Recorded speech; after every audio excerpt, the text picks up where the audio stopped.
अलग कारण से औरंगाबाद में लोगों ने वोट दे दिया आरजेडी को। वहाँ कोई गैर कुशवाहा भी होता ना तो एक बड़ा वर्ग एनडीए के साथ रहने वाला तो चला जाता आरजेडी के साथ। 2025 में नीतीश कुमार ही। हाँ, नीतीश जी के नेतृत्व में ही चुनाव होना है 2025 का और सरकार की। आरजेडी के लोग तो कह रहे हैं कि अब असंभव, लौटने वाले नहीं। सच्चाई यही है, तेजस्वी जो बोल रहे हैं वो सच्चाई नहीं है। अच्छा, राहे बगाहे ये बात होने लगती है सर कि कहीं फिर चाचा भतीजा एक ना हो जाए। अब आपको लगता है कि नीतीश कुमार भी कई बार मंच से प्रधानमंत्री के सामने कहते हैं? नहीं, अब इसकी चर्चा ही बिल्कुल फालतू है। नमस्कार, मेरा नाम आलोक है। आप लाइव स्टीज देख रहे हैं। हमारे साथ आरएलएम के अध्यक्ष उपेंद्र कुशवाहा हैं। अभी तो पार्लियामेंट भी चल रहा है। सर, बिहार में 4 सीटों पर उपचुनाव हुए, चारों पर ही एनडीए जीत गई। हालांकि उन 4 में से 3 सीटों पर पहले महागठबंधन का कब्जा था। क्या ये ट्रेलर है, आगे की तस्वीर बयां कर रहा है? अभी भी एक सीट पर उपचुनाव हो रहा है। हाँ, निश्चित रूप से। देखिए, अभी अब जो भी चुनाव आगे होना है अभी से लेकर 2025 तक, उसमें एनडीए का ही बोलबाला रहेगा। अभी जो 4 जगह उपचुनाव हुआ उसमें तो आरजेडी के लोग, माले के लोग, वही लोग सिटिंग थे पहले, लेकिन सब सीट एनडीए के पक्ष में जनता ने सुपुर्द कर दिया है। तो इसी तरह की स्थिति आगे रहेगी। अच्छा, लेकिन अभी भी एनडीए में कहीं ना कहीं कुछ खटपट दिख रही थी सर। अभी देखा आपने, चिराग पासवान आनंद मोहन का विवाद हो गया, या कई सारी ऐसी बातें हो रही हैं। तो एकजुट रहना पड़ेगा ना, ऐसे जिलों में कार्यक्रम तो होना है। नहीं नहीं, वो ठीक बात है, एकजुटता तो बहुत आवश्यक है, लेकिन इंडिविजुअल कोई एक व्यक्ति दूसरे व्यक्ति के बारे में कोई टिप्पणी करता है, हालांकि अभी नहीं होना चाहिए, तो उसको लेकर के एनडीए के संबंध पर कोई चर्चा की जाए, इसकी ज़रूरत नहीं है। होता है कभी कभी एक व्यक्ति दूसरे व्यक्ति के खिलाफ कुछ बात कभी मन में आती है तो बोल देता है, तो उसको लेकर एनडीए के संबंध में कोई असर पड़ गया ऐसा नहीं। उपेंद्र कुशवाहा आज यात्रा पर फिर से निकल रहे हैं। क्या मकसद है? आज मुजफ्फरपुर सीतामढ़ी की ओर जा रहे हैं, उधर उपचुनाव भी हो रहे हैं तिरहुत वाले। हाँ, संजोग ऐसा है कि जब से हमने यात्रा की शुरुआत की, तो शुरुआत के समय तो नहीं, बाद में 4 जगह जो उपचुनाव आ गया यात्रा के क्रम में ही आ गया। तो उस वक्त यात्रा भी हमारी हो रही थी और उस उपचुनाव की तैयारी में भी हम जगह जगह जा रहे थे। आज भी हम यात्रा पर ही निकल रहे हैं सीतामढ़ी के इलाके में, और संजोग ऐसा है कि उसी इलाके में उपचुनाव है, ये एमएलसी वाला। तो स्वाभाविक रूप से हम अपनी यात्रा का भी कार्यक्रम करेंगे और आम लोगों से वहाँ आग्रह भी करेंगे उपचुनाव के संदर्भ में कि एनडीए के उम्मीदवार को सब लोग जिताएं। 15 उम्मीदवार वहाँ खड़े हैं। 4 सीट पर भी जीत हुई तो इसका मतलब ये थोड़ी है कि 5वें पर भी आपकी जीत हो जाएगी।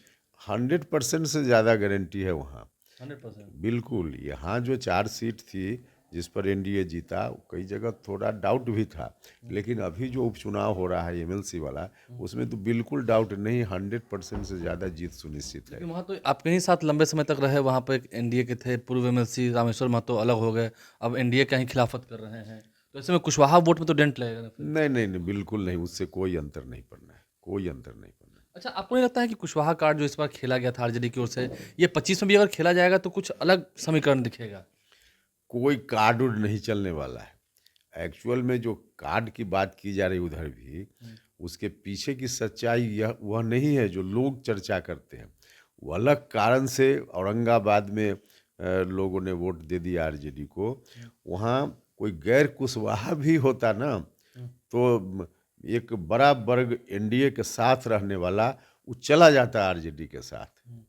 एनडीए के खिलाफ वो लोग हो गए थे वहाँ के स्थानीय किसी कारण से, तो इसके चलते वैसी स्थिति हुई। लेकिन उसको देखकर लोग जनरलाइज कर देते हैं और अर्थ लगा लेते हैं, बिल्कुल गलत है।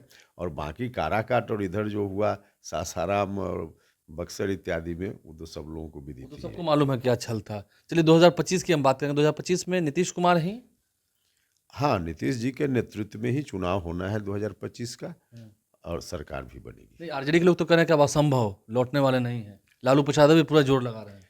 अब उनके कहने से अगर हो जाना हो तब तो घर में बैठकर लोग ख्याली पुलाव पका लें। आरजेडी के लोग कुछ भी बोले, कोई फर्क ही नहीं पड़ने वाला है। नहीं, वो तो आरक्षण के मुद्दे पर आपको घेरा ना सर, कि आरक्षण हम लोगों ने, जब महागठबंधन की सरकार थी तो हमने दायरा बढ़ाया, लोगों को नौकरियां दी, रोजगार दिया। जब आरक्षण की बात की गई या फिर उसके पहले जातीय गणना की बात बिहार में की गई, कौन पार्टी है कि उसके विरोध में थी? कोई पार्टी उसके विरोध में नहीं थी। ऐसा नहीं कि आरजेडी के लोगों ने समर्थन कर दिया इसलिए हो गया और बाकी लोग विरोध में थे। कोई विरोध में नहीं था। और माननीय मुख्यमंत्री जी के नेतृत्व में हुआ, तो आरजेडी साथ होता या नहीं होता, जो होना था वो होना ही था, क्योंकि नीतीश कुमार जी चाहते थे। तो इसलिए आरजेडी के लोग जबरदस्ती श्रेय लेना चाहते हैं, तो इसका क्या मतलब? नहीं, नौकरी रोजगार पे भी तो घेर रहे हैं कि हम आए तो रोजगार नौकरी दी, पहले मिलता था रोजगार। नहीं नहीं, अब कहने के लिए कुछ भी कहे ना, उससे कोई, उनकी सच्चाई जनता समझ चुकी है। वो कुछ भी बोलते रहे, उनकी बातों पर जनता अब नहीं भरोसा करने वाली। मतलब उपेंद्र कुशवाहा को लग रहा है कि हाँ एनडीए में सब ऑल इज वेल है अभी सब। एकदम 100% ऑल इज वेल है, और है ही नहीं, आगे भी रहेगा। चलिए, उपेंद्र कुशवाहा हमारे साथ यात्रा पर निकल रहे हैं, युवाओं में क्या कहना है? आप चलिए यात्रा पर ही आपकी बात भी कर लेते हैं। आप जो कह रहे थे कि घूम रहे हैं सब जगह, जहाँ गए वहाँ उपचुनाव हुआ, यहाँ भी उपचुनाव, लेकिन जो आम लोग हैं वो क्या कह रहे हैं गाँव में, क्या बात हो रही है? देखिए, एक तो हम जहाँ भी जा रहे हैं इस यात्रा के माध्यम से लोगों का बहुत ही समर्थन मिल रहा है, आकर्षण बहुत है। और हमको इस बात की खुशी है कि 20 साल से एनडीए की सरकार लगभग है बिहार में, और इतने दिनों तक सरकार में रहने के बाद एंटी इनकम्बेंसी कहीं कहीं थोड़ी आ जाती है, लेकिन बिहार में बिल्कुल एंटी इनकम्बेंसी नहीं है। नीतीश कुमार के खिलाफ एंटी इनकम्बेंसी नहीं है? बिल्कुल नहीं है। सरकार ने इतना अच्छा काम किया है ना, और भारत की सरकार ने, हमारे प्रधानमंत्री जी ने भी बिहार पर ध्यान दिया है, और अब तो और ज़्यादा ही फोकस कर रहे हैं। तो इन कारणों से एनडीए के ऊपर ही भरोसा है आम लोगों का, तो कहीं से एंटी इनकम्बेंसी जैसी आप सब बात कह रहे हैं नहीं कि है। बिहार पर ध्यान दे रहे हैं, प्रधानमंत्री तेजस्वी कह रहे हैं कि क्यों नहीं विशेष राज्य का दर्जा दिलवा दिया बिहार को। या वो रटते रहें तेजस्वी। अभी जो नई सरकार दिल्ली में फिर से बनी, उसके बाद जो बजट आया, देश के बिहार से बाहर के अन्य राज्यों ने उस बजट की यह कहकर आलोचना की कि यह बिहार का बजट है, आंध्रा का बजट है, देश का बजट नहीं है। तो इसका अर्थ है ना कि बिहार को क्योंकि ज़्यादा मिल गया, प्रधानमंत्री जी ने ज़्यादा दे दिया, इसलिए दूसरी जगह के लोग आलोचना कर रहे हैं। तो सच्चाई यही है, तेजस्वी जो बोल रहे हैं वो सच्चाई नहीं है। अच्छा, राहे बगाहे ये बात होने लगती है सर कि कहीं फिर चाचा भतीजा एक ना हो जाए। अब आपको लगता है, क्योंकि नीतीश कुमार भी कई बार मंच से प्रधानमंत्री के सामने कह चुके हैं। नहीं नहीं, अब इसकी चर्चा ही बिल्कुल फालतू है। कहीं से अब सवाल ही नहीं पैदा होता। आज से आपकी यात्रा है, परसों से तेजस्वी यादव की भी यात्रा है, कार्यकर्ता संवाद। ठीक है, यात्रा कोई करे, पॉलिटिकल पार्टी है तो अपना कार्यक्रम करने की एक सबको बड़ी छूट चुनौती है। मानते हैं वो तो कहते हैं कि 2020 में हम लार्जेस्ट पार्टी थे, हमने दिखाया था, कुछ हजार वोट से हम रह गए। हाँ, तो 2020 में जिन कारणों से उनको कुछ ज़्यादा सीट आ गई, अब उनको भी गलतफहमी का शिकार है तो हैं वो, तो हम क्या कर सकते हैं।